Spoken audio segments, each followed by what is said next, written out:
शिव कथा जिसका मात्र स्मरण ही हमारे जीवन को सार्थकता प्रदान कर देता है, हमारे जीवन को आनंदता प्रदान कर देता है। आप कितने विश्वास के साथ,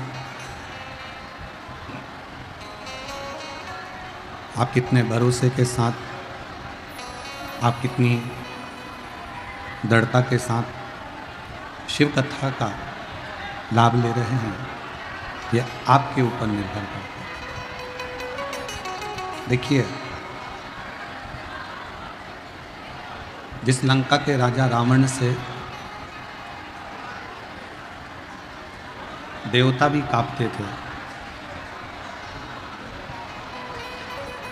जिस लंका के राजा रावण से गंधर्व, अप्सराएं, देवता सब थर थर कांपते थे, वो लंका का राजा रावण अगर किसी से भय खाता था,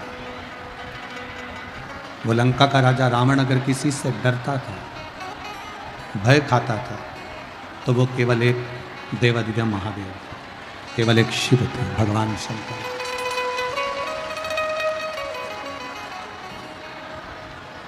क्यों? क्योंकि लंका के राजा रावण को यह मालूम था, लंका के राजा रावण के स्मरण में यह था कि देवता केवल पल्ला झाड़ कर देते हैं। लंका के राजा रावण को यह स्मरण में था कि देवता पल्ला झाड़ कर देते हैं, पर रावण को यह मालूम था कि केवल एक देवादिदेव महादेव ऐसे हैं जो पल्ला झाड़ के नहीं, छप्पर फाड़ कर देते हैं।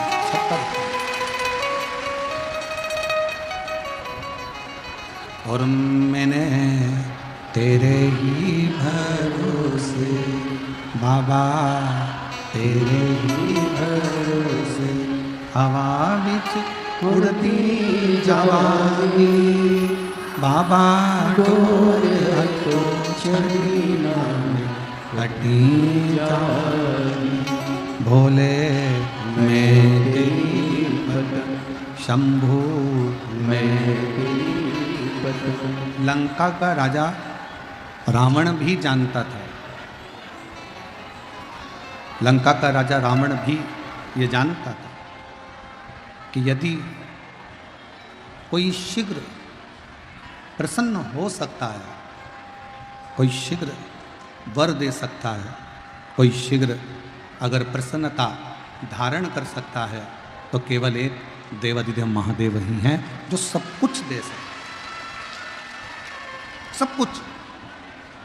आप लोग लाखों की संख्या में आए हो, पूरे रोडों पर ट्रैफिक जाम पड़ा हुआ है, जितने लोग अंदर बैठे हैं इससे ज़्यादा बाहर बैठे हैं, और बाहर से ज़्यादा लोग ट्रैफिक में फंसे हुए हैं जो यहाँ तक नहीं पहुँच पाए। गर्मी भी बहुत है। अब इतनी दूर अगर आप लोग आए हैं तो दिल से बाबा देवादिदेव महादेव की कथा का रसपान करना और बाबा से झोली पसार कर अपने मन की बात कहना, तो बाबा तुम्हारी झोली खुशियों से भरकर भेज देगा। शिव कृपा कर भेज देगा। रावण की चित्तवृत्ति में, रावण के स्मरण में ये बात है। ब्रह्मा जी को राजी करना है तो बहुत घोर तप करना पड़ेगा, साधना करना पड़ेगी, बहुत तपस्या करना पड़ेगा।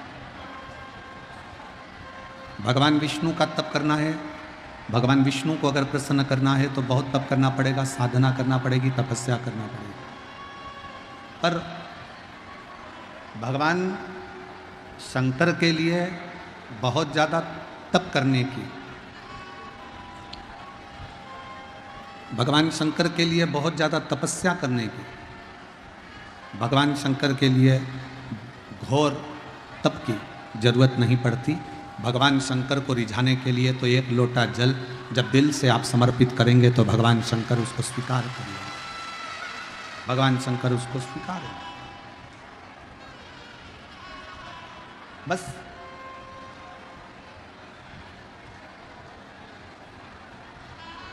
शिव जी को चढ़ाने के लिए तुम कुछ लेकर जाओ ना जाओ, पर अपना हृदय शिव के प्रति लेकर जरूर जाओ, भगवान शंकर के प्रति लेकर जरूर जाओ। जब शिव जी का विवाह हुआ, हिमालय राज्य के यहाँ बारात शंकर भगवान की पहुंची, खूब सज धज कर।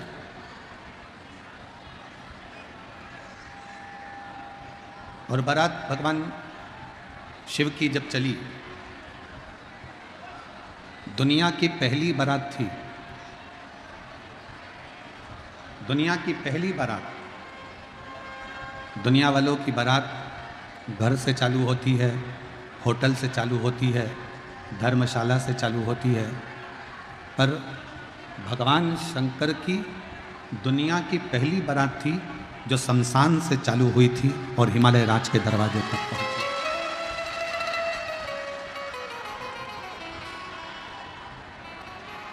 और कितना,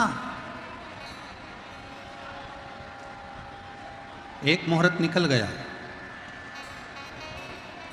2 मुहूर्त निकल गए, 3 मुहूर्त निकल गए, शिव जी की बारात नहीं पहुंची।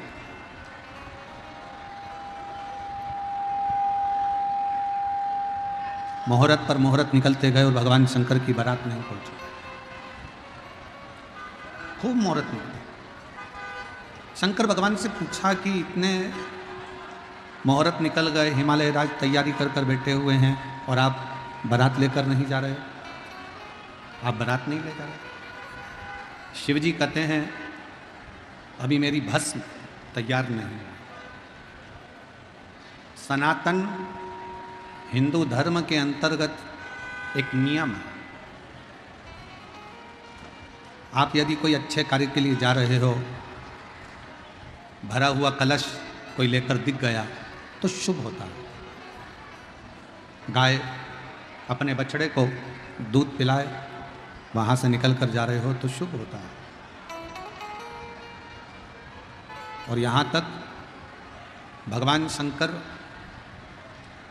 बारात लेकर जा रहे हैं और सामने से अर्थी निकलती हुई दिखी तो शिव जी की बारात आगे बढ़ी।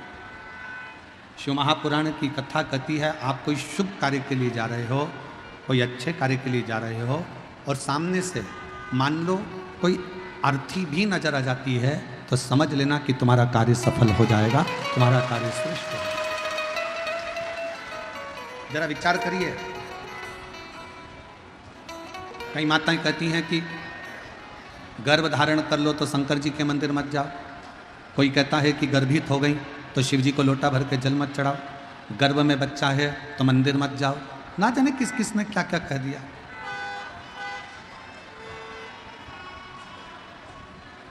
कौन कहता है कि गर्भवती नारी को शंकर का भजन नहीं करना चाहिए? कौन कहता है कि गर्भवती स्त्री को शिव के मंदिर नहीं जाना चाहिए? किस पुराण में लिखा है, किस शास्त्र में लिखा है? हमारे सारे वेद, सारे पुराण, सारे शास्त्र एक बात कहते हैं, अगर आप कैसे भी हैं और आप कितने भी दुखी हैं, चाहे आप कितनी भी तकलीफ में हैं, चाहे आप कितने भी कष्ट में हैं और चाहे आपने दुनिया का कितना भी पाप क्यों ना किया हो, तो भी शंकर के मंदिर में जाकर एक लोटा जल जरूर चढ़ाएं।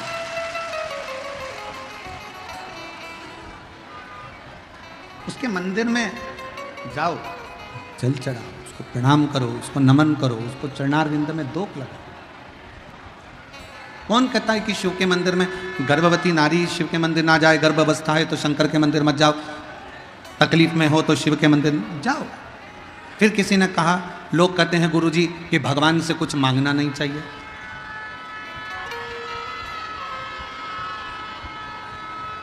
लोग कहते हैं गुरुजी भगवान से कुछ मांगना नहीं चाहिए। अब दुनिया की तो आदत है, कुछ भी कहते रहेंगे कि भगवान से मत मांगो, भगवान से क्यों मांगते हो, भगवान को तो देना चाहिए, भगवान से लेना नहीं चाहिए। पर शिव महापुराण की कथा कहती है, लोग कहते हैं भगवान से मत मांगो, भगवान से मांगोगे तो भिखारी कहलाओगे, भिक्षुक कहलाओगे। एक बात मेरी बिहार की जीजियों से पूछूं, उत्तर दीजिएगा, और मेरे बिहार के जीजा, मेरे बिहार के बेटा बेटी सब उत्तर देना। मम्मी पापा से, अपने घर के माता पिता से बेटा बेटी कुछ मांगते हैं तो भिखारी कहलाते हैं क्या? जम के बोलो जरा। बहन भाई से कुछ मांगे और भाई बहन से कुछ मांगे तो क्या भिखारी कहलाएगा? जम के बोलो। नहीं। पति पत्नी से कुछ मांगे, पत्नी पति से कुछ मांगे तो क्या भिखारी कहलाएगा? नहीं। जैसे पति पत्नी एक दूसरे से कुछ मांग रहे हैं तो वो भिखारी नहीं कहलाते, बहन भाई एक दूसरे से कुछ मांग रहे हैं तो भिखारी नहीं कहलाते, बच्चा अपने माता पिता से कुछ मांगता है तो भिखारी नहीं कहलाता। उसी तरह हम जब महादेव से मांगते हैं तो भिखारी नहीं कहलाते, हम उसके पुत्र कहलाते, हम उसकी संतान है, हम उसकी औलाद है। और शंभु शरणे पड़ी मांगू घड़ी रे घड़ी, दुख का दया करी न दर्शन। ओ शंभु शरणे मांगू घड़ी रे दुख दया करीन दर्शन। जैसे माँ बाप से मांगने पर बच्चा भिखारी नहीं कहलाता, हक से मांगता है। ये मेरे मम्मी है, ये मेरे पापा हैं, ये मेरे पिताजी हैं, ये मेरी माँ है, हक से मांगता है, हक से। उसी तरह भगवान से मांगने में, आप अगर भगवान शंकर के पुत्र बन गए, आप अगर भगवान शंकर की पुत्री बन गए, आपने दिल से शिव जी को अपना पिता मान लिया, भगवान शंकर को अपना पिता मानकर, पापा मानकर, माँ जगतजननी दुर्गा को, भवानी को अपनी माँ मानकर, मैया मानकर अगर आप प्यार करते हो, शिव से प्रेम करते हो, शंकर से हृदय से स्नेह करते हो, तो ये निश्चित है तुम्हारे दुख को देखकर देवाधिदेव महादेव भी दुखी होगा। ये निश्चित है। हमने कई लोगों के मुख से सुना है, कई लोग अपने प्रवचन में भी कह देते हैं भगवान से कुछ नहीं मांगना चाहिए, भगवान से कुछ मत मांगो। और शिव पुराण कहती है अगर अपने बाप से नहीं मांगेंगे तो किससे मांगेंगे? अपन अपनी माँ से नहीं मांगेंगे तो किससे मांगेंगे? अपना दुख अपन अपने पिता से नहीं कहेंगे तो किससे कहेंगे? अपनी तकलीफ अपन अपनी माँ से नहीं कहेंगे तो किससे कहेंगे?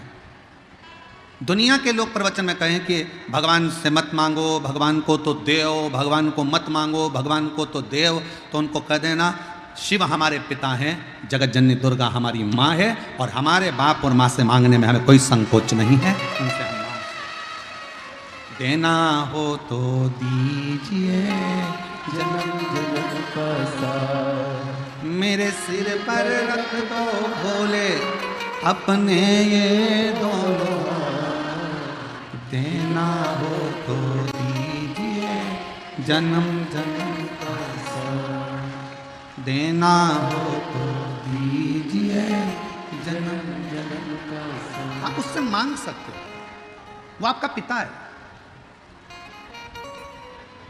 और केवल हम आपको नहीं कर रहे, हम भी शिव महापुराण की कथा में जब आकर बैठते हैं, ये शिव महापुराण को नमन कर कर, इस पोथी के सामने मस्तक नवाकर, झोली पसार कर, कथा में बैठने से पहले और कथा से उठने के बाद भी झोली पसार कर भगवान से यही मांगते हैं, बाबा किसी स्त्री की गोद खाली मत रखना और किसी पुरुष की जेब खाली मत रखना, सबके भंडार,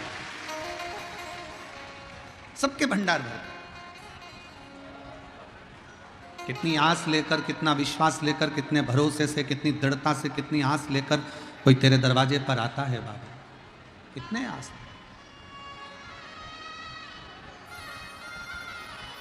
कोई कितना विश्वास लेकर तेरे पास में आता है बाबा, और तू उसकी झोली ना भरे तो ये कहाँ का बाबा? खूब प्रेम करो शिव जी से, खूब प्यार करो भगवान शंकर से, खूब स्नेह करो मेरे बाबा से, अपना बाप मानकर, अपना पिता मानकर। महाराज, ना पैसा लगता है, ना खर्चा लगता है, ना पैसा लगता है, ना खर्चा लगता है, श्री शिवाय नमस्तुभ्यम बोलिए, जीवन में अच्छा लगता है।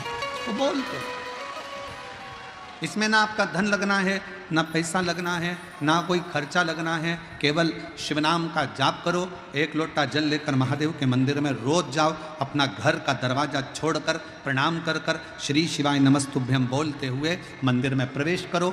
जल चढ़ाते समय बाबा से अपने दिल की बात कहो और बाबा से झोली पसार कर विनय कर कर फिर आओ, निवेदन। श्री शिवाय नमस्तुभ्यं, श्री शिवाय नमस्तुभ्यं, श्री शिवाय नमस्तुभ्यं, श्री शिवाय नमस्तुभ्यं। सब बोलिए, श्री शिवाय नमस्तुभ्यं, श्री शिवाय नमस्तुभ्यं, श्री शिवाय नमस्तुभ्यं, श्री शिवाय नमस्तुभ्यं। तुम जितने दिल से बाबा से प्रेम करोगे, प्रेम का मतलब क्या होता है? प्यार का मतलब क्या है? क्या मतलब है प्रेम का? एक दूसरे के हो जाना प्रेम हो गया? घर छोड़ के भाग के शादी कर लो, प्यार हो गया? और बाद में घर पे जाके खूब लड़ो और तलाक करवा लो, प्यार हो गया? इसको प्रेम और इसको प्यार नहीं कहते। प्रेम और प्यार का सबसे बड़ा मतलब है, दुख तुम्हें आए और तुम्हारा चेहरा देखकर तुमसे प्यार करने वाला पहचान जाए कि इसको तकलीफ क्या है। प्रेम। हम क्यों कह रहे हैं कि शंकर जी से प्रेम करो, शंकर भगवान से प्यार करो? शिव जी को एक लोटा जल चढ़ाकर उसको अपना बाप मानो, अपना पिता मानो, और पिता मानकर अपने पिता से प्रेम करो। जब आप शंकर को पिता मानकर प्रेम करना प्रारंभ करोगे तो बेटी का मुख देखकर, जब बेटी जल चढ़ाने जाएगी तो उसका चेहरा देखकर पहचान जाएगा मेरा देवाधिदेव महादेव की इसको तकलीफ क्या है, इसको कष्ट क्या है। प्यार का मतलब किसको कहते हैं? एक हॉस्पिटल में जाओ, एक कोई बहुत प्रचलित डॉक्टर हो, बहुत प्रचलित डॉक्टर, खूब सारे मरीज लाइन में लगे हैं, उसमें से एक मरीज ऐसा है जिसको बहुत बड़ी बीमारी है, और बहुत बीमारी सबको है, पर उसको ऐसा लग रहा है कि मुझे बहुत ज़्यादा तकलीफ है। वो डॉक्टर साहब को आवाज़ लगा कर करे, डॉक्टर साहब पहले मुझे देख लो, मुझे बहुत तकलीफ हो रही है। डॉक्टर साहब मुझसे दुगना पैसा ले लो, पर पहले मुझे देख लो, मुझे बहुत तकलीफ हो रही है। डॉक्टर ने कहा लाइन में लगो, इतनी भीड़ हो रही है, सबको तकलीफ है, सबको दुख है। अब हॉस्पिटल में तो सभी लाइन में आए, सबके दुख है। फिर वो आगे आया, डॉक्टर साहब मुझे देख लो, मुझे तकलीफ है। डॉक्टर ने कहा लाइन में लगो, ये सबको तकलीफ है, लाइन में लगो। इतने में एक कोई व्यक्ति आया, डॉक्टर उसको देखकर खड़ा हो गया, गले लगाया, बिठाया, कुर्सी दी, कैसे हो, बस क्या बात है, तेरा चेहरा उतरा है, ला मैं बीपी नाप देता हूँ। डॉक्टर ने उसका बीपी नापा, शुगर है तेरे को, सावधानी रख। वो कहने लगा डॉक्टर बैठ, कहाँ जा रहा है? नहीं बस मैं बाद में आऊंगा, अभी तेरे पास भीड़ लगी, और वो चला गया। जरा विचार करिए, एक व्यक्ति चिल्ला रहा है मुझे पहले देखो, मेरे को तकलीफ है, मुझे पहले देखो, मुझे तकलीफ है, और एक व्यक्ति आया, उसके लिए कुर्सी लगाई गई, उससे गले लगा, हाथ मिलाया, उसका प्रेम से उसका बीपी नापा, शुगर नापी, और उसको भेज दिया दवाई लिखकर। तुमको क्रोध आया कि बताओ, हम तो इतनी देर से चिल्ला रहे हैं, हम इतनी देर से पुकार रहे हैं, और डॉक्टर वो कोई आया, उसका हाथ मिलाया, गले लगा, और उसको दवाई देकर भेज दिया। क्यों ऐसा, किस लिए? क्योंकि डॉक्टर का प्रेम उस व्यक्ति से था, उस व्यक्ति का प्रेम डॉक्टर से था, तो इतने लाइन में लगे थे, सबको छोड़ दिया। पहले जिससे प्रेम था उसको देखा गया, पहले जिससे प्रेम था उससे देखा गया। तुम जिस दिन मेरे देवाधिदेव महादेव से प्रेम कर लोगे, तुम जिस दिन मेरे शंकर से प्यार कर लोगे, तुम जिस दिन भगवान शंकर को अपना पिता मानकर स्नेह में डूब जाओगे, प्यार करना, प्रेम करना प्रारंभ कर लोगे, उसी दिन लाइन भले कितनों की लगी हो, सबसे पहले फाइल तेरी निपट जाएगी और बाबा तेरे ऊपर कृपा करेंगे।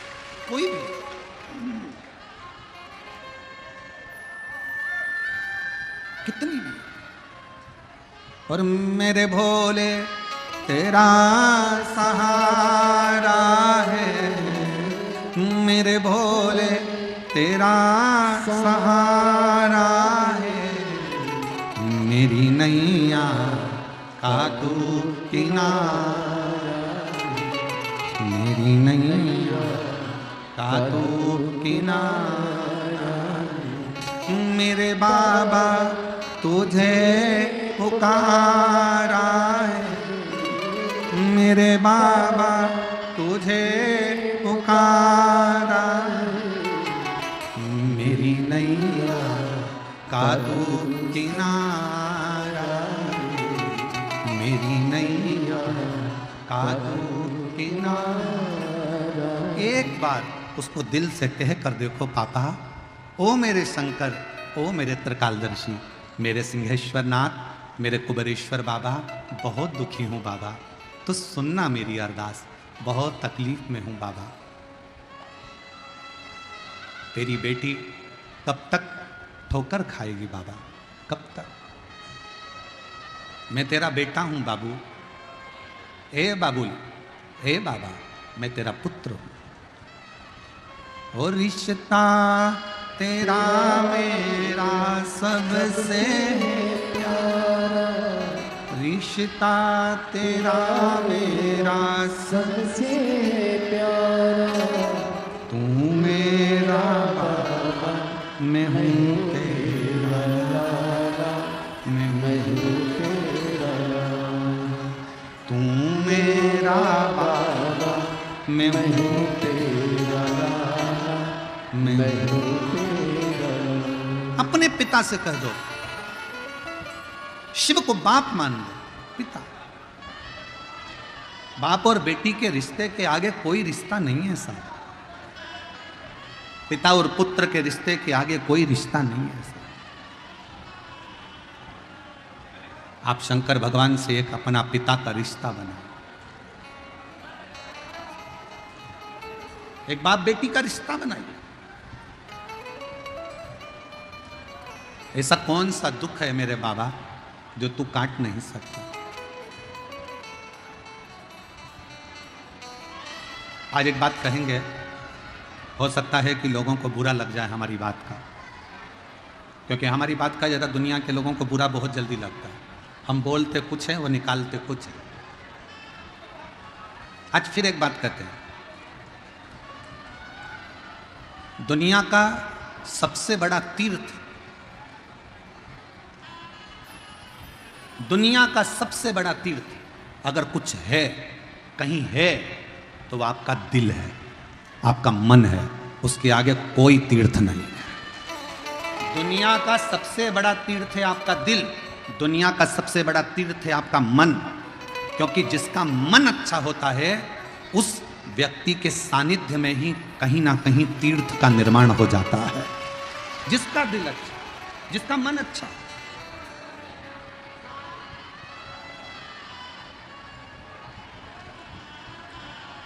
और देख लिया संसार हमने, देख लिया सब मतलब के यार हमने, देख लिया झूठे नाते झूठे रिश्ते, झूठे नाते झूठे रिश्ते, अरे झूठा है संसार हमने देख लिया सब मतलब किया हमने देख लिया। दुनिया का सबसे बड़ा तीर्थ, कोई तुमसे पूछे,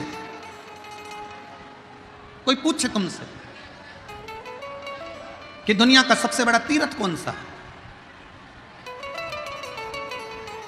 हम किस तीर्थ में जाएं, दुनिया का सबसे बड़ा तीर्थ कौन सा है, आप उत्तर दे देना, दुनिया का सबसे बड़ा तीर्थ है आपका अच्छा दिल, अच्छा मन।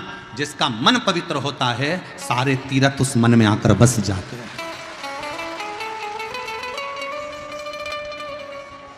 अब मन ही अच्छा नहीं है तो तीर्थ में जाके करोगे क्या? मन ही अच्छा नहीं है तो शिव पुराण में जाके करोगे क्या?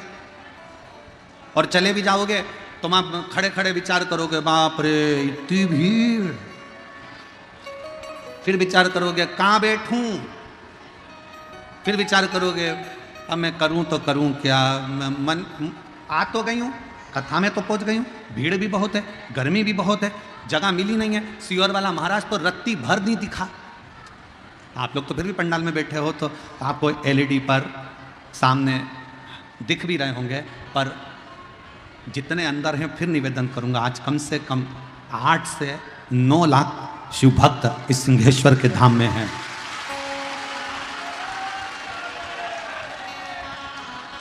मैं तो जो उड़ने वाला कैमरा चलाने वाले हैं उनसे कहूंगा कि आपका कैमरा जहां जहां तक जा सकता है, आस्था चैनल जितना जितना दिखा सकती है, सब शिव भक्तों का दर्शन कराओ।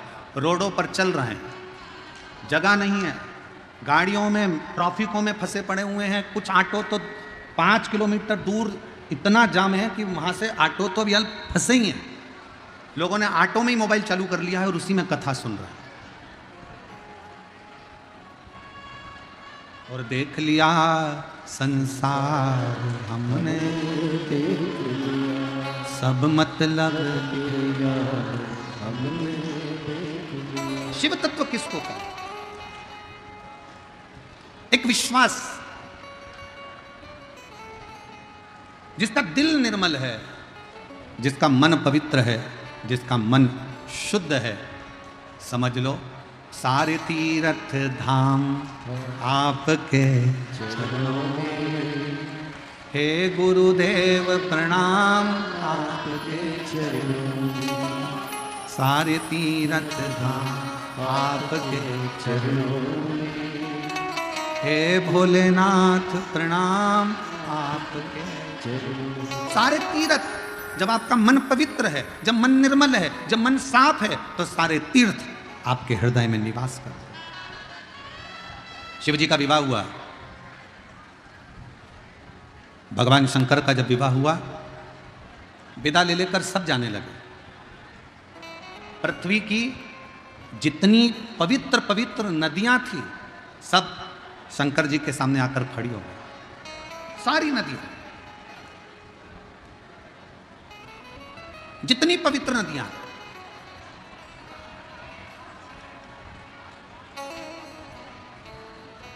इस पृथ्वी की जितनी पवित्र नदियां, सब शिव जी के पास में आकर खड़ी हो गई।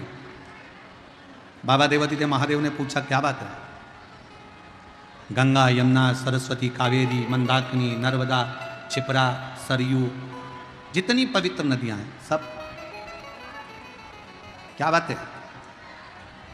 शंकर भगवान ने क्या चाहते हो? विदा कर दिया, तिलक कर दिया, विदाई लेकर जाओ तुम अपने अपने गांव। सारी नदियां हाथ जोड़कर खड़ी हो गई शंकर जी के सामने, हम नहीं जाए। मेरे भोले बाबा, जैसे आपने गंगा को अपने मस्तक पर रखा है, मेरे भोले बाबा, जैसे आपने गंगा को मस्तक पर रखा, पार्वती को बाजू में रखा, अपने साथ में रखा, सारी पवित्र नदियां कर रही हैं। हम नहीं जाना चाहते, हमको भी विदाई लेकर यहां से जाना नहीं है मेरे भोले बाबा, हमको भी आपके साथ रहना है। तो शंकर भगवान ने जितनी पवित्र नदियां थीं, उन सब नदियों को कह दिया, अगर तुम जाना नहीं चाहती हो मत जाओ। मेरा शिवलिंग जहां पर विराजमान होगा, समझिएगा जरा, देखकर समझिएगा, ये जलाधारी है और ये जलाधारी और यहां से पानी बहता है, ठीक है? ये शिवलिंग है। शंकर भगवान ने कहा पवित्र नदियों से कि तुम कह रही हो कि हमें जाना नहीं है, हमें अपने साथ में रखो। तो शंकर भगवान ने उनको वर दे दिया, मेरे शिवलिंग के ऊपर भाग से लेकर नीचे के भाग तक जो स्थान है, उस स्थान पर सभी पृथ्वी की जितनी नदियां हैं, उन सब का स्थान मेरे उस शिवलिंग के भाग पर विराजमान रहे। पवित्र नदियां। अब कई लोग कहते हैं गुरुजी शंकर जी पे जल चढ़ाकर पीने से बीमारियां चली जा रही है, शंकर जी पे जल चढ़ाकर आचमन करने से गठान गल जा रही है, ऐसा कैसे हो सकता है? उसका कारण केवल इतना है, जब हम शंकर भगवान पे जल चढ़ाते हैं, गंगा, यमुना, सरस्वती, कावेरी, नर्मदा सब जल चढ़ाते से पूरी नदियों का जल उस जल में आ जाता है। पार्वती जी का हस्तकमल, जया, विषहरा, शामली, दौतली, सबका जल उसमें मिल जाता है। अशोक सुंदरी और गणेश कार्तिकेय का जल उसमें प्राप्त हो जाता है। और जब हम जल का पान करते हैं तो हमारा रोग धीरे धीरे समाप्त हो जाता है। उस जल की पवित्रता का एक पत्र है, देखिए।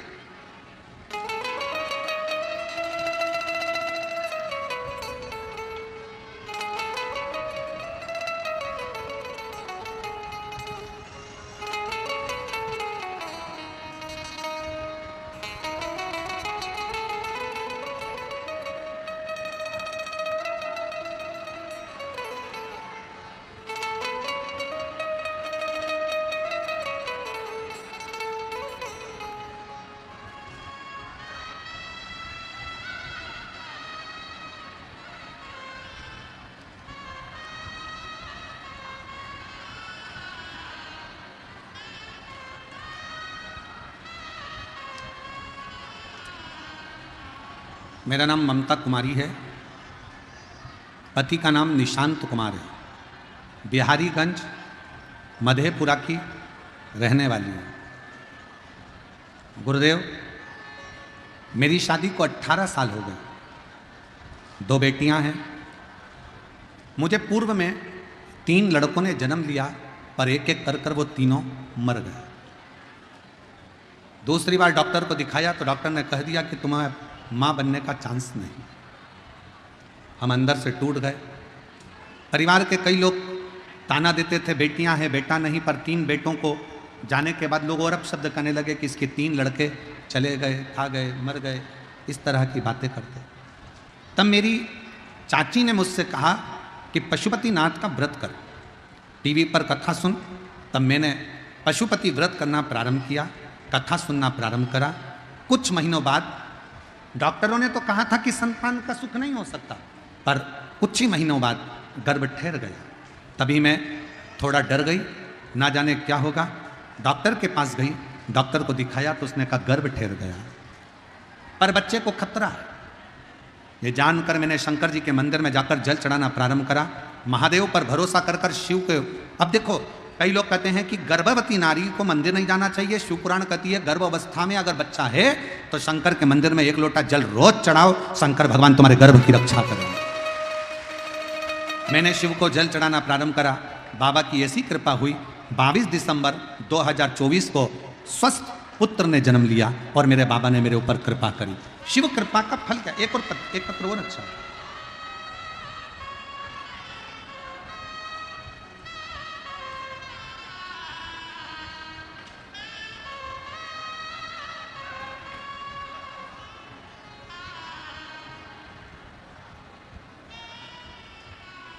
मैं अरुणा कुमारी, पति मिथुन कुमार, घर मनिहारी, तांती टोला, जिला कटिहार, राज्य बिहार, मोबाइल नंबर ये है।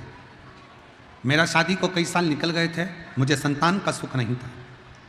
कई डॉक्टरों को दिखाया, डॉक्टरों ने कहा था कि गर्भ तो ठहरेगा, लेकिन कुछ समय के लिए ऐसा भी हुआ, गर्भ तो ठहरा पर बच्चा बड़ा नहीं और बच्चे को शांत हो गया। हम लोग परेशान हो गए। तब किसी के कहने पर आपकी शिव महापुराण की कथा श्रवण करना प्रारंभ करी और बाबा की कृपा से ऐसी बाबा ने करुणा करी कि मुझे 2024 अक्टूबर के महीने में बाबा ने संतान का सुख दे दिया। ये उसकी कृपा। हम जब विश्वास करते हैं, हम जब भरोसा करते हैं तो शिव हमारे करीब में आते हैं, शिव हमारे पास आते हैं।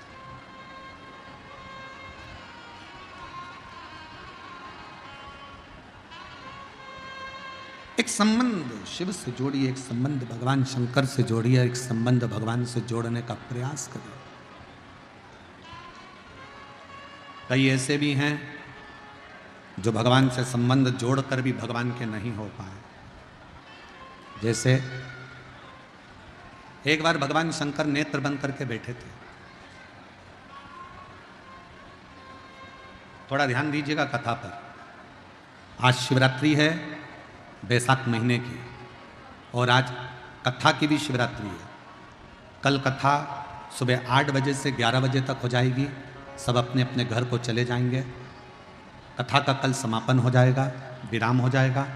फिर कथा 1 मई से 7 मई तक विद्याधर नगर स्टेडियम जयपुर में प्रारंभ हो जाएगी 1 बजे से 4 बजे तक राजस्थान में। थोड़ा ध्यान लगाकर सुनिए। 2 बार भगवान शंकर ने नेत्र बंद करे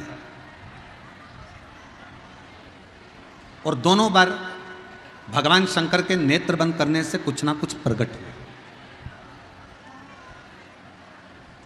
एक बार नेत्र बंद करा मेरे भगवान शंकर ने तो नयन के अश्रु से रुद्राक्ष प्रकट हुआ। क्या प्रकट हुआ? जम के बोलो जरा। रुद्राक्ष। दूसरी बार नेत्र बंद करे मेरे भगवान शंकर ने तो एक बालक ने जन्म लिया, जिस बालक ने अपनी आंखें नहीं खोली, रोता रहा। पार्वती जी ने देखा कि छोटा सा बालक है तो मां जगतजननी जगदम्बा ने उसको गोदी में उठाया, अपना पुत्र मान। मां दुर्गा भवानी ने, मां जगतजननी जगदम्बा ने उसको अपना पुत्र मानकर उसको गोदी में उठा लिया, गोदी। और पार्वती जी ने देखा कि ये नेत्रों से देख नहीं रहा। पार्वती जी ने देखा कि ये नेत्रों से देख नहीं रहा, ये नेत्रों से देख नहीं रहा है, तो ऐसा लगा कि ये आंख से अंधा है, नेत्र से विहीन है, आंख से अंधा। पार्वती जी ने उसका नाम अंधकासुर रख दिया। क्या नाम रखा? अंधकासुर। 2 बार मेरे देवादित्य महादेव ने नेत्र बंद करे, एक बार नेत्र बंद करा तो रुद्राक्ष प्रकट। 1 मुखी से लेकर 14 मुखी तक रुद्राक्ष का वर्णन शिव महापुराण में है। 1 मुखी से लेकर 21 मुखी तक रुद्राक्ष का वर्णन स्कंद पुराण में।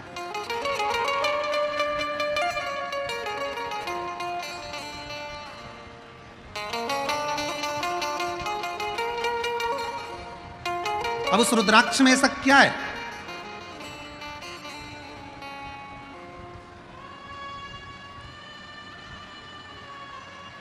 केवल जिस रुद्राक्ष को हम सीहोर से लेकर आते हैं, कुबरेश्वर बाबा के धाम से लेकर आते हैं, तांबे के कलश में उसको गलाते हैं और पानी को शंकर जी पे चढ़ाकर उसका आचमन करते हैं। जिसके शरीर पर रोग होता है, तकलीफ होती है, कमर में, घुटने में या शरीर में कहीं ना कहीं दर्द होता है, तो वो गले में धारण करते हैं। स्त्री हो, पुरुष हो, बेटी हो, बेटा हो, सब रुद्राक्ष को धारण कर सकते हैं, सब। एक तुलसी और एक रुद्राक्ष कभी अपवित्र नहीं होते, कभी अपवित्र नहीं होते। कई लोग कह देते हैं रुद्राक्ष को शमशान में चले गया, अपवित्र हो गया। कई लोगों ने कह दिया रुद्राक्ष वहां चले गया, अपवित्र हो गया। तुलसी की माला अपवित्र हो गई, तुलसी अपवित्र हो गई।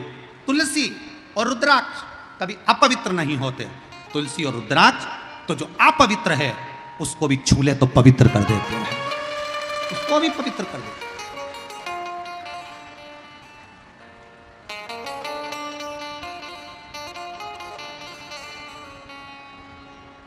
सीहोर में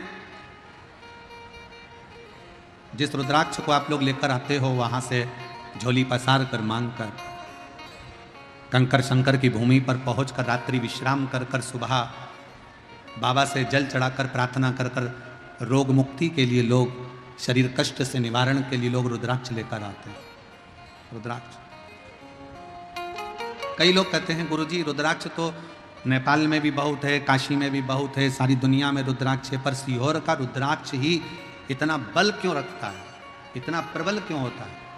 हम कहेंगे सीहोर का रुद्राक्ष आपको जो दिया जाता है उसको गंडकी रुद्राक्ष कहता है। जब बाबा धाम में वो पहुंचता है, कुबरेश्वर धाम में, उस रुद्राक्ष के 1 मुखी से लेकर 21 मुखी तक जो मंत्र शिव महापुराण की कथा में, स्कंद पुराण में जो वर्णन किए जाते हैं, उन मंत्रों के द्वारा उन रुद्राक्षों को शिवरात्रि के समय पर जो रुद्राक्ष महोत्सव होता है, उस समय पर उसको बाबा के उन मंत्रों को अभिजीत कराया जाता है, अभिमंत्रित किया जाता है। और फिर उन रुद्राक्ष को कहीं अभिमंत्रित करने की जरूरत नहीं पड़ती, सीधे आपने कुबेरेश्वर धाम से लेकर निकले और वहीं से आप उसका प्रयोग करना प्रारंभ कर सकते हो, वहीं से उसको धारण कर सकते, करना चाहिए। 2 बार भगवान ने नेत्र बंद करे, 1 बार बंद करे भगवान ने नेत्र तो रुद्राक्ष उत्पन्न हुआ, दूसरी बार भगवान ने नेत्र बंद करे तो अंधकासुर उत्पन्न हुआ। अंधकासुर जैसे ही जन्मा, अंधकासुर जैसे ही पैदा हुआ, अंधकासुर को गोदी में लिया और अंधकासुर को गोदी में लेकर मां पार्वती जी ने उसको गोदी में लेकर कहा कि ये मेरा पुत्र है, ये मेरा पुत्र है। और शंभु शरणे पड़ी मांगू घड़ी रे दुख का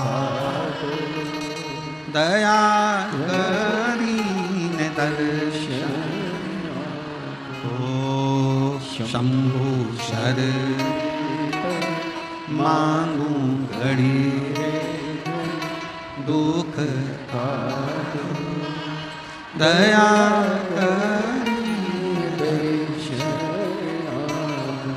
पार्वती जी गोदी में लेकर उसको एक पुत्र का भाव देने लगे। पार्वती जी ने उसको गोदी में लिया और अपना बेटा मानने लगे। और शिव जी कह रहे हैं पार्वती सुनो, इस अंधकासुर को समुद्र में डाल दो, फेंक दो इसको समुद्र के अंदर। पार्वती जी बोली प्रभु आपके नेत्र बंद करने से रुद्राक्ष का पौधा उत्पन्न हुआ, रुद्राक्ष उत्पन्न हुआ, उसको तुमने अपने गले में धारण कर लिया। रुद्राक्ष का पौधा उत्पन्न हुआ, रुद्राक्ष उत्पन्न हुआ तो तुमने उसको अपने गले में धारण कर लिया। और नेत्र बंद करने से जो अंधकासुर उत्पन्न हुआ उसको समुद्र में फेंकने की बात करते हो, समुद्र में डालने की बात करते हो, ये कहां की रीति है? शिव जी कह रहे हैं पार्वती सुन, इस रुद्राक्ष को जिसको मैंने प्रकट किया कलियुग में, कलिकाल में,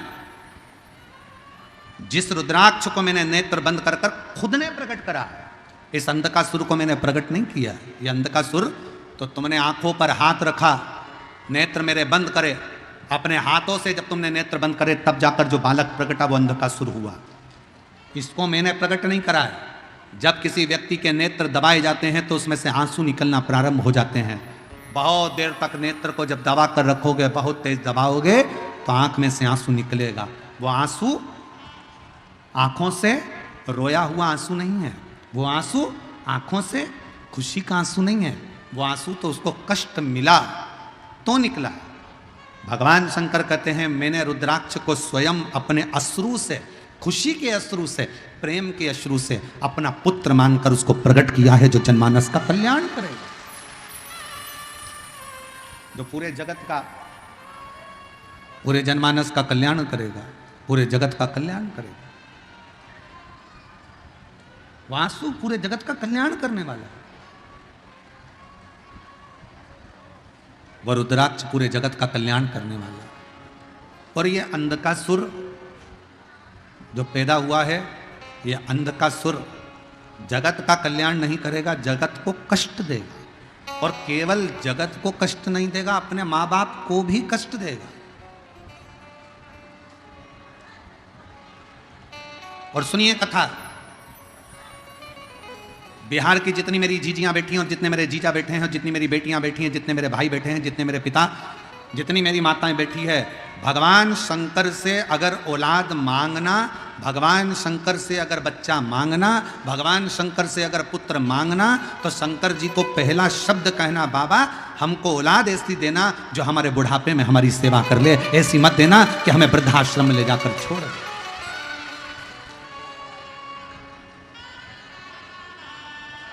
ऐसी औलाद नहीं चाहिए।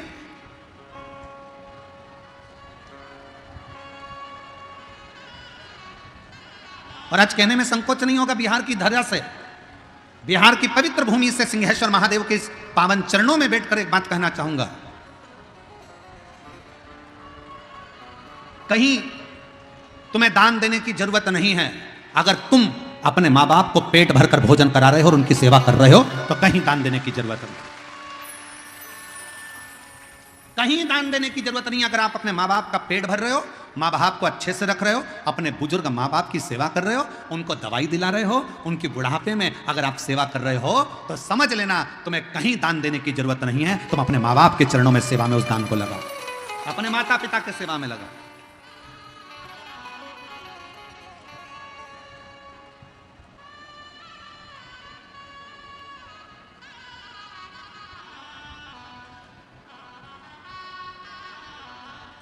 पहले भारत की भूमि पर गौशालाएं थी क्या?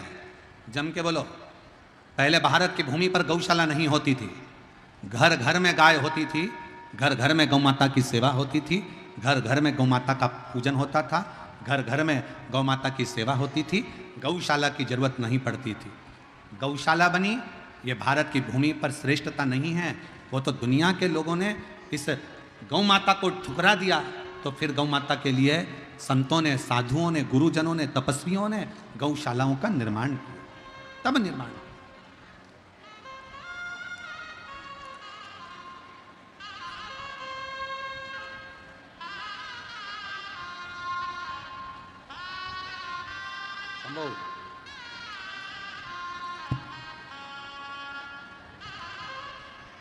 शंभो, एक बार जोरदार ताली बजाकर स्वागत करें। बहुत सालों के बाद संतान का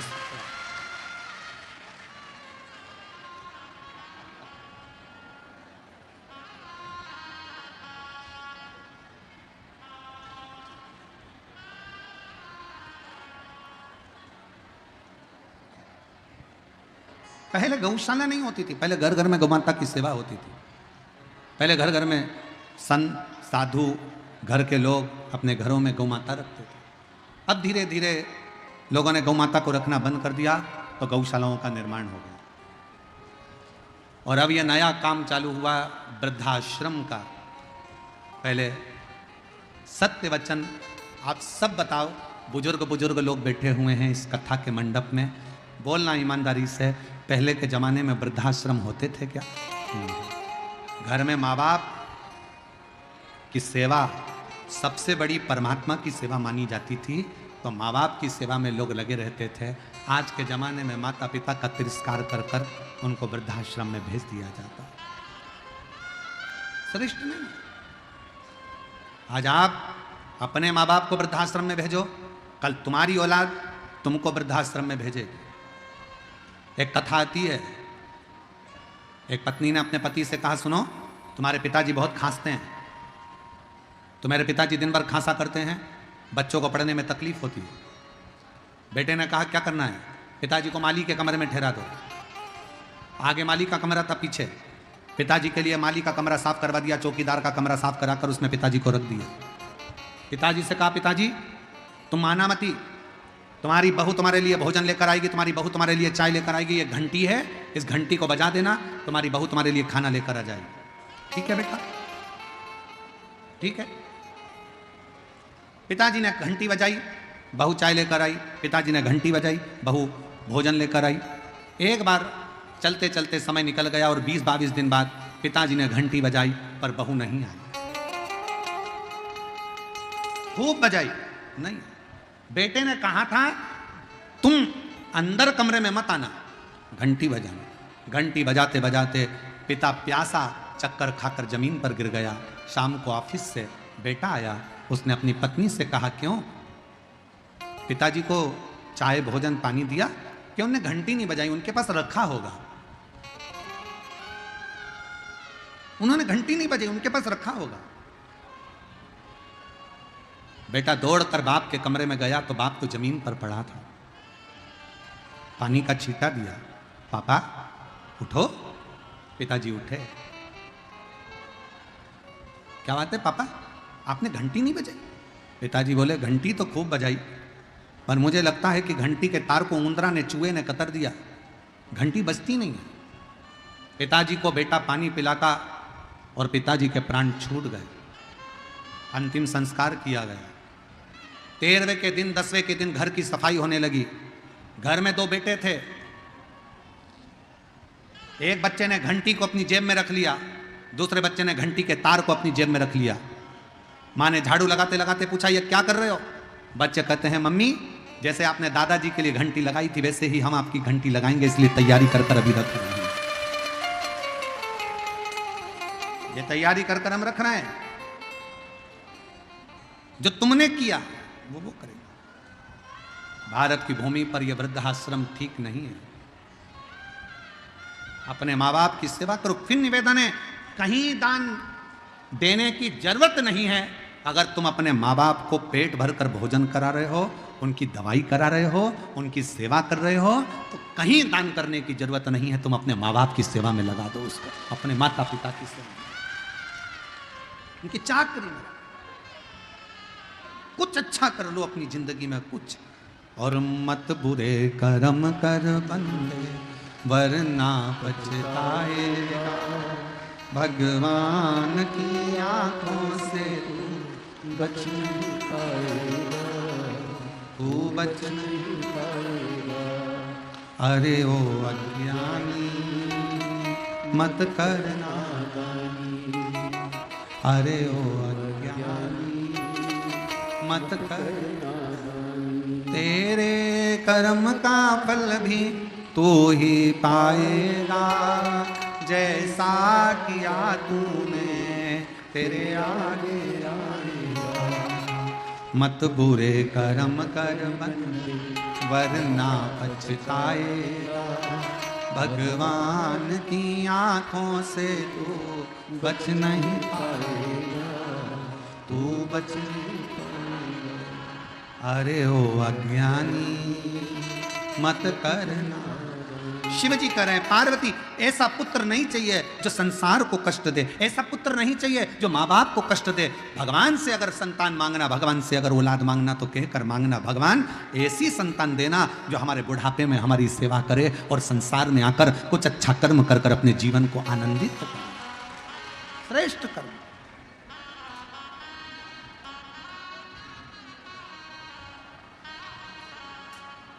कुछ अच्छा करने। पार्वती जी फेंक दो इसको समुद्र के अंदर। पार्वती जी ने गले से लगा लिया, मैं इसको नहीं फेंक सकती, मेरा बेटा है। फेंको पार्वती समुद्र में इसको। पार्वती जी ने उठाकर समुद्र में शंकर जी के कहने पर फेंक दिया। समुद्र में बैठा था हिरण्याक्ष, उस अंधकासुर को हिरण्याक्ष ने उठा लिया, पालन पोषण करने लगा। अंधकासुर जब बड़ा हुआ तो उसने हिरण्याक्ष से पूछा कि मेरे माता पिता कौन है। हिरण्याक्ष ने कहा, तुम्हारा माँ बाप कोई भी नहीं है, केवल मैं तुम्हारा पिता हूं। समय आया, श्रीमद् भागवत में वर्णन आता है, हिरण्याक्ष ने पृथ्वी को जल में डुबो दिया था। भगवान ने वराह रूप धारण कर कर पृथ्वी को जल में से निकाला था और हिरण्याक्ष का वध करा था। हिरण्याक्ष मर गया। अंधकासुर को लगा मेरे पिता का वध किसने किया है? देवताओं ने। अंधकासुर ने देवताओं से द्वेष करना प्रारंभ कर दिया। त्राही माम, चारों तरफ त्राही त्राही त्राही करने लगा। जो यज्ञ करता अंधकासुर उस यज्ञ को समाप्त कर देता। जहां अनुष्ठान होता अंधकासुर उस अनुष्ठान को बंद करवा देता। अंधकासुर ने उपद्रव मचाना जो प्रारंभ करा, उपद्रव मचाते मचाते ब्रह्मा जी की समाधि में तपस्या में लीन हो गया। ब्रह्मा जी ने पूछा, मांग तुझे क्या चाहिए? अंधकासुर कहता है, मेरे प्राण कभी ना जाए, मैं मरूं ना।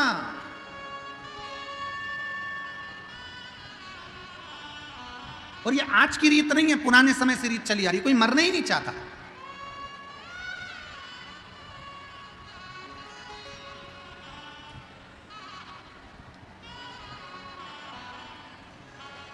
एक बार जो पृथ्वी पर आ जाता है ना, वो मन में सोच लेता मैं नहीं मरूं तो अच्छा है, और आनंद हो।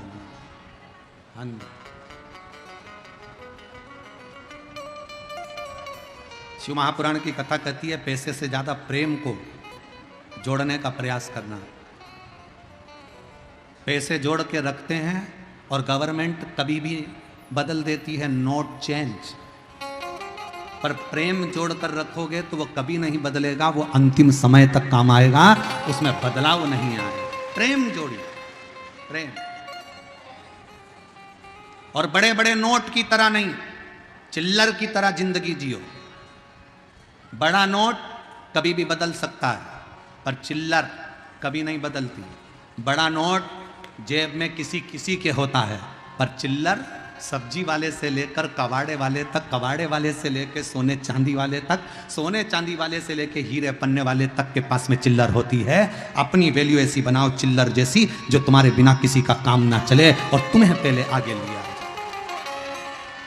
बड़े नोट की तरह नहीं।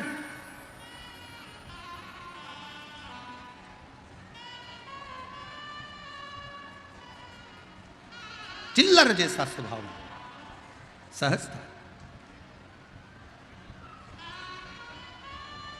अंधकासुर ने तब किया, ब्रह्मा जी से वर मांग रहे हैं, मैं मरूं ना, मरना तो पड़ेगा, कितना ही प्रयास करो, कितनी भी बादाम खा लो तो भी मरोगे, एसी के कमरे में सो लो तो भी मरोगे, डनलप के गद्दे पे सोओगे तो भी मरोगे, गुलाब जामुन, इमरती, जलेबी, भजिया, पकोड़ा जो तुम्हारी मर्जी पड़ जाए, लिट्टी चोखा तुम्हारी मर्जी पड़ जाए, कितना ही खा लो फिर भी मरना है। आलू के पराठे खा लो, चाहे गोभी के पराठे खा लो तो भी मरना है। कितना भी ब्यूटी पार्लर में सज लो तो भी मरना है, कितना भी अच्छा घूम लो तो भी मरना है। तो फिर जब मरना ही है तो रोके क्यों मरे?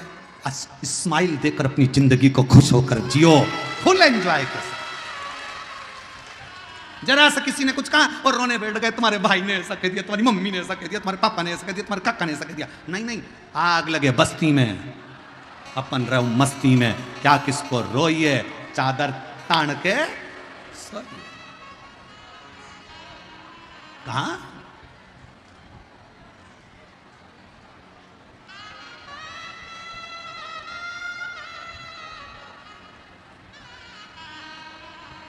और जब बस उसके आश्रित होकर जब रावण को सोने की लंका दे सकता है, भस्मासुर को कंकण दे सकता है, तो सबको दे सकता है, सबको सब कुछ प्रदान कर सकता है वो।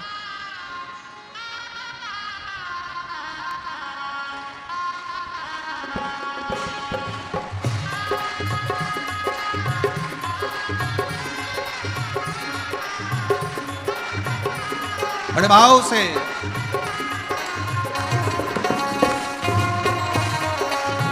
दोनों हाथों से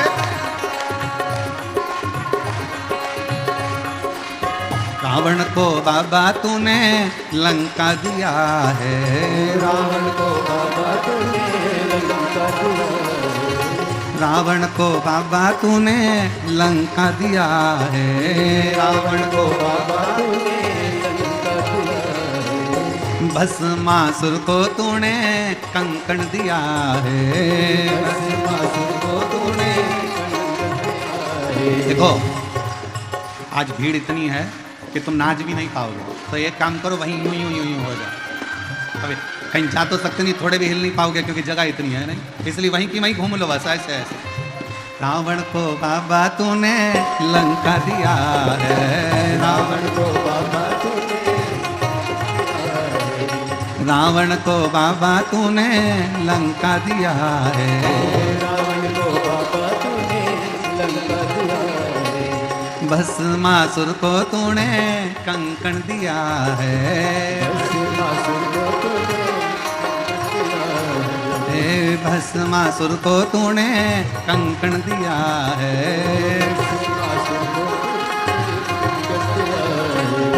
उसी ने तेरा पीछा किया भोले बाबा, उसी ने तेरा पीछा किया भोले बाबा, उसी ने तेरा पीछा किया भोले बाबा, उसी ने तेरा पीछा किया भोले बाबा, मत वाले रखवाले, मत वाले रखवाले, बमा बम भोले शंकर, गले में नाग भयंकर, बमा बम भोले शंकर, गले में नाग भयंकर, ओ बमा बम भोले शंकर, गले में नाग भयंकर, बमा बम भोले शंकर, गले में नाग भयंकर, विपदा हमारी हर लो त्रिपुरारी भोले बाबा, विपदा हमारी हरि लो त्रिपुरारी भोले बाबा, विपदा हमारी हर लो त्रिपुरारी भोले बाबा, विपदा हमारी हरि लो त्रिपुरारी भोले बाबा, मत वाले रखवाले, मत वाले रखवाले, बमा बम भोले शंकर, गले में नाग भयंकर, बमा बम भोले शंकर, गले में नाग भयंकर,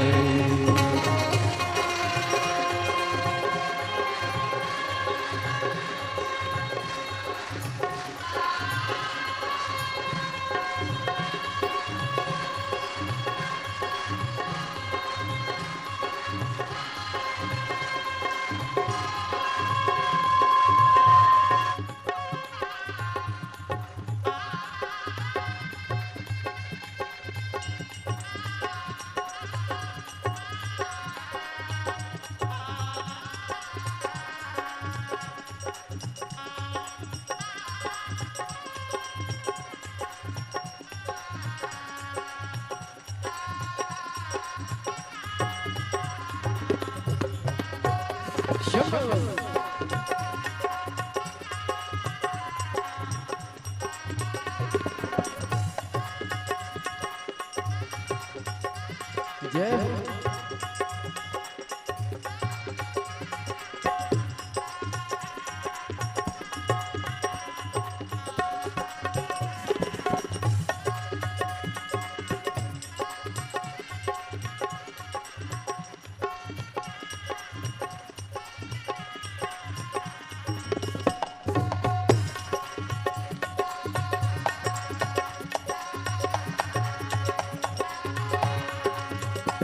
हो माथे में भोले तूने चंदा सजाया, माथे में भोले तूने चंदा सजाया, कानों में भोले तूने कुंडल सजाया, कानों में भोले तूने कुंडल सजाया।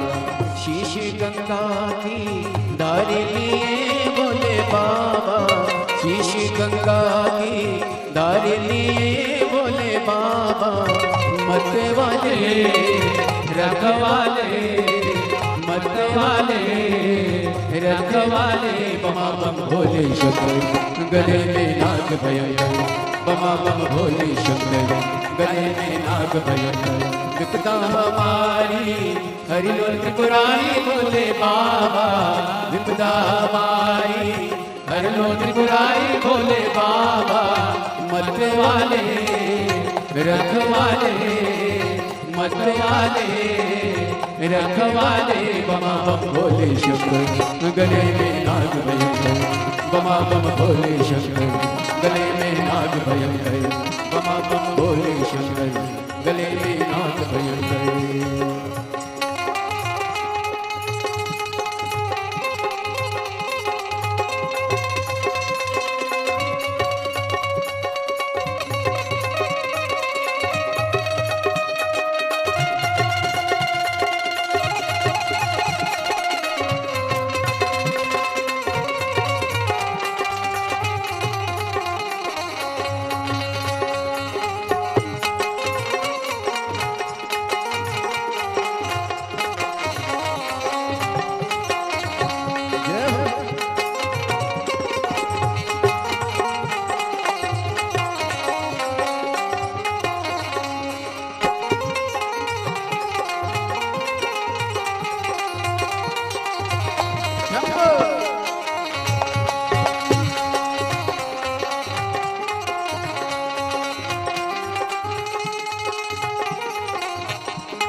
बुझाए भोले गौरा विराजे, बाहे बुझाए भोला गौरा विराजे। दाए में भोले तेरे नंदी विराजे, दाए में भोले तेरे नंदी विराजे। दुखड़े मिटाए बोले भगतों के रखवाले, दुखड़े मिटाए बोले भगतों के रखवाले, मत वाले रखवाले, मत वाले रखवाले। बम बम भोले शंकर गले में नाग भयंकर, बम भोले शंकर गले में नाग भयंकर। विपदा हमारी हरि लो त्रिपुरारी भोले बाबा, विपदा हमारी हरि लो त्रिपुरारी भोले बाबा। मत वाले रखवाले, मत वाले रखवाले। बम बम भोले शंकर गले में नाग भयंकर, बम बम भोले शंकर गले में नाग भयंकर।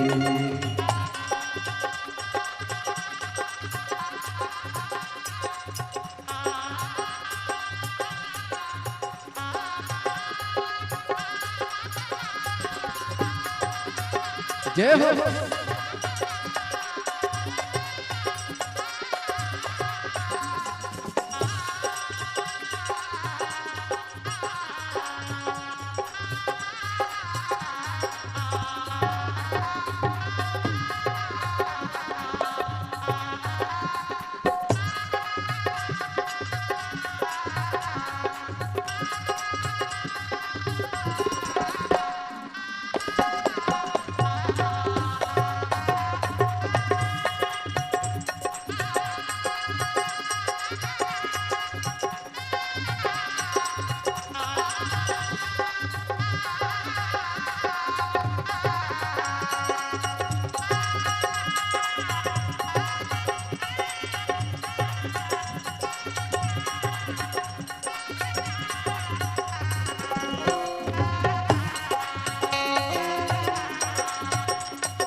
हो गले में भोले तूने नाग सजाया, गले में भोले तूने नाग सजाया, हाथों में भोले तूने डमरू सजाया, हाथों में भोले तूने डमरू सजाया।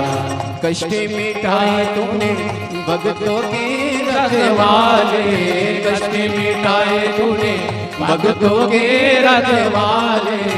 मत वाले रखवाले, मत वाले रखवाले। बमा बम भोले शंकर गले में नाग भयंकर, बमा बम भोले शंकर गले में नाग भयंकर। विपदा हमारी हर लो त्रिपुरारी भोले बाबा, विपदा हमारी हर लो त्रिपुरारी भोले बाबा। रखवाले मत वाले रखवाले, रखवाले। बमा बम भोले शंकर गले में नाग भयंकर, बमा बम भोले शंकर गले में नाग भयंकर, बमा बम भोले शंकर गले में नाग भयंकर, बमा बम भोले शंकर गले में नाग भयंकर, बमा बम भोले शंकर गले में नाग भयंकर।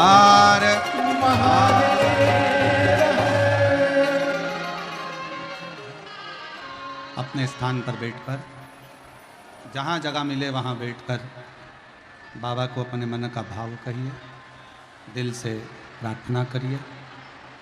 आज बैसाख महीने की भी शिवरात्रि है और शिव महापुराण की भी शिवरात्रि है। अद्भुत संजोग है, सिंहेश्वर बाबा की यह पवित्र धरा, पवित्र भूमि, जहाँ बाबा से प्रार्थना करने का सौभाग्य मिला है। आपको जहाँ जगह मिले वहाँ बैठकर बाबा को दिल से प्रार्थना करना, निवेदन करना। इस प्रार्थना को करने के लिए लोग कथा के पंडाल में आते हैं और जो लोग ऊपर ऊपर बैठे हैं, गाड़ियों के ऊपर चढ़कर या दीवालों पर चढ़कर, खंभों पर चढ़कर बैठे हैं, उनसे निवेदन है प्रार्थना करते समय अपना ध्यान रखना, नहीं तो तुम नीचे टपक जाओ। इसका विशेष ध्यान रखना कि तुम गिर ना जाओ। और दिल से बाबा को, अपने हृदय से बाबा को विनय करें, निवेदन करें, प्रार्थना करें।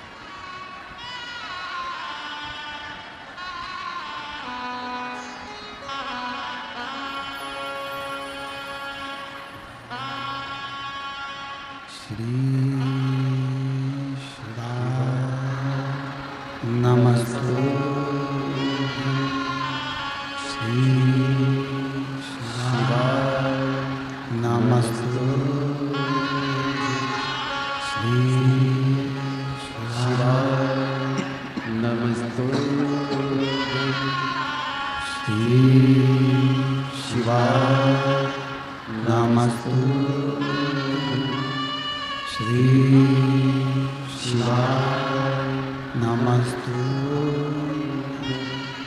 श्री शिवाय नमस्तु श्री शिवाय नमस्तु भोला सब दुख काटो ओ भोला सब दुख काटो शिव शंकर जपो तेरी माला भोले बाबा जपो तेरी माला भोला सब दुख काटो ओ भोला सब दुख काटो वेश मंगल देश है मंगल शमशान वासी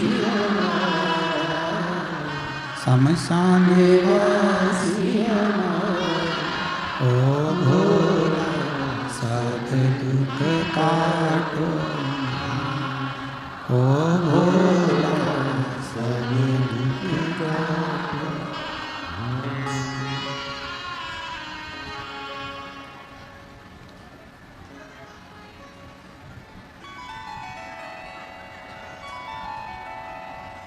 बाबा देवादिदेव महादेव भगवान शिव ओगरदानी त्रिकालदर्शी कैलाशी अविनाशी शंकर मेरे बाबा की कथा कह रही है, भगवान का चरित्र कह रहा है, शिव महापुराण की कथा वर्णन कर रही है।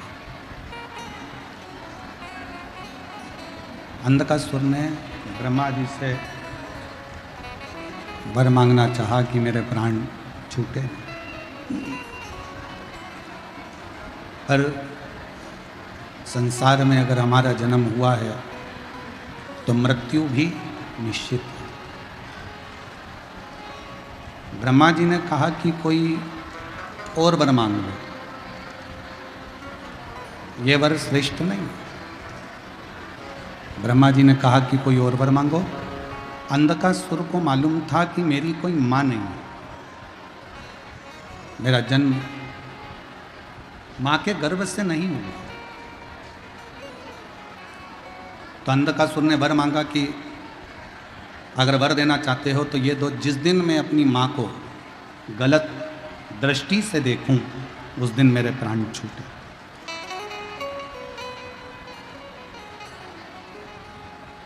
जिस दिन मैं अपनी माता को गलत दृष्टि से देखूं उस दिन मेरे प्राण छूटे। तथास्तु। अब अंधकासुर को यह समझ लेना था कि अगर ब्रह्मा जी ने तथास्तु कहा है तो मतलब मेरी कहीं ना कहीं तो माँ जरूर होगी, मेरी माता तो कहीं ना कहीं है।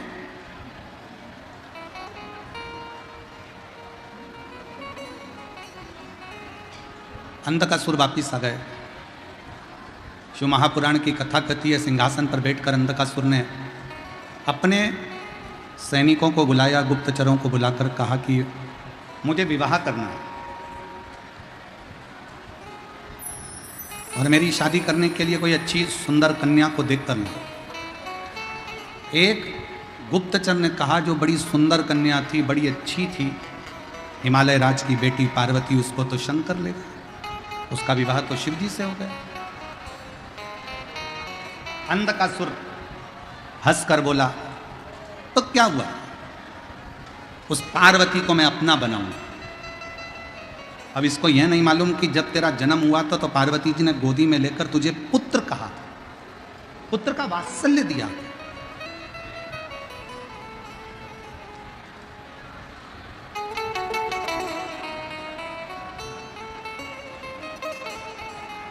शिव महापुराण की कथा कहती है जरूरी नहीं कि आप 4 वेदों का अध्ययन करो। संसार में ऐसे कई लोग हैं जो 4 वेद नहीं पढ़ पाएंगे। अगर 4 वेदों का अध्ययन ना कर पाओ तो शिव महापुराण की कथा कहती है 4 बातों को अपने अंदर उतार लो तो 4 वेद के अध्ययन का लाभ आपको मिलने लगेगा। पहले नंबर पर है समझदारी, दूसरे नंबर पर है जवाबदारी, तीसरे नंबर पर है वफादारी और चौथे नंबर पर है ईमानदारी। ये 4 बातों का जो अध्ययन कर लेता है 4 वेद के अध्ययन का फल प्राप्त। जरूरी नहीं कि 4 वेद पढ़ोगे तो वेद पाठी कहलाओगे। किसी के हृदय की पीड़ा को तो समझो। शास्त्र खूब पढ़ लिया, वेद खूब पढ़ लिया, खूब अध्ययन कर लिया, खूब विद्वान बन गए, खूब विद्वत्ता धारण कर ली और किसी के दिल की दंडवत करते हुए और आप सभी शिव भक्तों के पावन चरणों में नमन करते हुए आज हम सभी पूज्य गुरुदेव के पावन सानिध्य में सुंदर षष्ठम दिवस की कथा श्रवण करेंगे। और देखिए जो कंकर संकर की पावन धारा पर, कंकर संकर की पवित्र भूमि पर सेवा के कार्य जो पूज्य गुरुदेव के सानिध्य में चल रहे हैं, मंदिर निर्माण कार्य का सेवा का संकल्प हो, हॉस्पिटल निर्माण कार्य हो,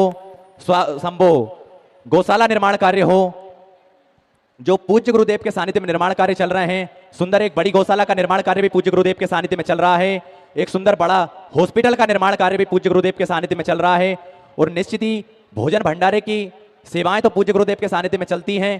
कंकर संकर की पवित्र भूमि पर, कंकर संकर की पावन धारा पर जो आप 21,000 रुपए की सुंदर सी राशि समर्पित करते हैं, उससे आपके नाम का भी एक दिन कंकर संकर की पवित्र भूमि पर भोजनशाला में सुंदर आपके नाम का भी एक दिन भोजन भंडारा होता है, जो आप आजीवन भोजन भंडारे की सुदस्ता ग्रहण करते हैं।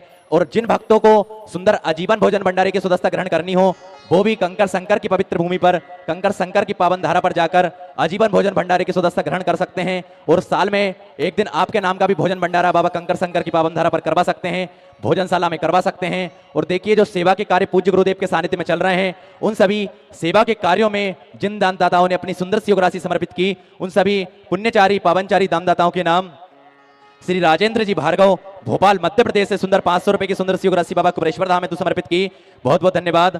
आराधना जी ब्रजेश कुमार हरियाणा से सुंदर 501 रुपए की सुंदर सी राशि बाबा कुबरेश्वर धाम में तो समर्पित की, बहुत बहुत धन्यवाद। कन्हैया लाल जी की ओर से उत्तर प्रदेश से सुंदर 1100 रुपए की सुंदर सी राशि बाबा कुबरेश्वर धाम में तो समर्पित की, बहुत बहुत धन्यवाद। प्रमीला बसंत निमाणे जी की ओर से भुसावल से सुंदर 5001 रुपए की सुंदर सी राशि बाबा कुबरेश्वर धाम में तो समर्पित की, बहुत बहुत धन्यवाद। राजेंद्र सिंह कर्णावत सीकर से सुंदर 1100 रुपए की सुंदर सी राशि आपने बाबा कुबरेश्वर धाम में तो समर्पित की, बहुत बहुत धन्यवाद। प्रतिभा जी पाटिल नासिक महाराष्ट्र से सुंदर 501 रुपए की सुंदर सी राशि आपने बाबा कुबरेश्वर धाम में तो समर्पित की, बहुत बहुत धन्यवाद। अजय जी शर्मा हरिद्वार से सुंदर 1101 रुपए की सुंदर सी राशि आपने बाबा कुबरेश्वर धाम में तो समर्पित की, बहुत बहुत धन्यवाद। महेंद्र सिंह जी जोधपुर से सुंदर 1100 रुपए की सुंदर सी राशि आपने बाबा कुबरेश्वर धाम में तो समर्पित की, बहुत बहुत धन्यवाद। राजू रमन पंडित जी की ओर से हरिद्वार से सुंदर आपने 21,000 रुपए की सुंदर सी राशि बाबा कुबरेश्वर धाम में तो समर्पित की, सुंदर आजीवन भोजन भंडारे की सुदस्ता आपने ग्रहण की और सुंदर सुनहरे अक्षरों में अपना नाम अंकित कराया गया, बहुत बहुत धन्यवाद। रतन जी राजपूत छत्तीसगढ़ से सुंदर 500 रुपए की सुंदर सी राशि आपने बाबा कुबरेश्वर धाम में तो समर्पित की, बहुत बहुत धन्यवाद। शुभम जी गुप्ता झांसी से सुंदर 5100 रुपए की सुंदर सी राशि आपने बाबा कुबरेश्वर धाम में तो समर्पित की, बहुत बहुत धन्यवाद।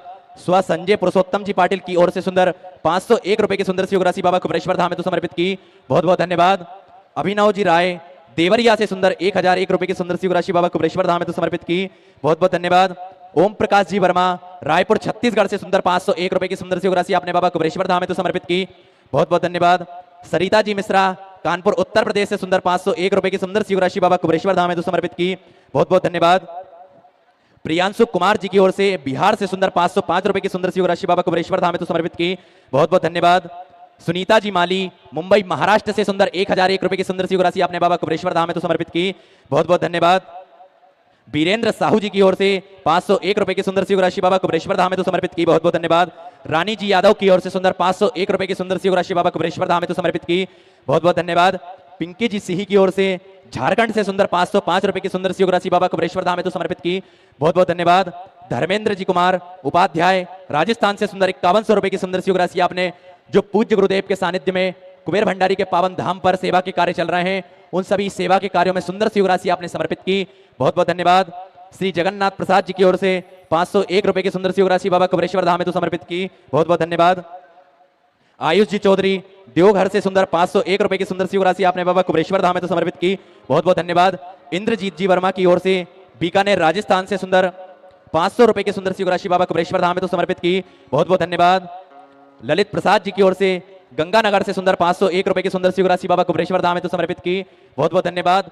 दिलीप रामचंद्र जी सिंधे बासीम से सुंदर 1011 रुपए की सुंदर सी राशि आपने बाबा कुबरेश्वर धाम में तो समर्पित की, बहुत बहुत धन्यवाद। गुप्तदान 700 रुपए की सुंदर सी राशि बाबा कुबरेश्वर धाम में तो समर्पित की, बहुत बहुत धन्यवाद। कुसुम जी साहू रायपुर छत्तीसगढ़ से सुंदर 1001 रुपए की सुंदर सी राशि आपने बाबा कुबरेश्वर धाम में तो समर्पित की, बहुत बहुत धन्यवाद। कमलकांत जी सिन्हा छत्तीसगढ़ से सुंदर 1100 रुपए की सुंदर सी राशि बाबा कुबरेश्वर धाम में तो समर्पित की, बहुत बहुत धन्यवाद। सोनू जी गर्ग बुलंदशहर से सुंदर 500 रुपए की सुंदर सी राशि बाबा कुबरेश्वर धाम में तो समर्पित की, बहुत बहुत धन्यवाद। सभी दानदाताओं को मैं हृदय की आनंद गहराई से नमन करता हूं, प्रणाम करता हूं, दंडवत करता हूं। सुंदर सी राशि आपने समर्पित की और जो भक्त अपनी सुंदर सी राशि समर्पित करना चाहते हैं तो वे टीवी स्क्रीन पर श्री विठलेश सेवा समिति के 2 अकाउंट नंबर चल रहे हैं, एक्सिस बैंक का और सेंट्रल बैंक ऑफ इंडिया का अकाउंट नंबर चल रहा है। आप दोनों में से किसी भी अकाउंट में अपनी सहयोग राशि समर्पित कर अपना नाम व्हाट्सएप पर भेज सकते हैं और अपने नाम की रसीद प्राप्त कर सकते हैं। आइए सीधे व्यासपीठ की शरण में चलते हैं। पूज्य गुरुदेव के सानिध्य में आज हम सभी षष्ठम दिवस की कथा श्रवण करेंगे। जय जय श्री राधे, हर हर महादेव, श्री शिवाय नमस्तुभ्यम।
बोलो विश्वनाथ भगवान की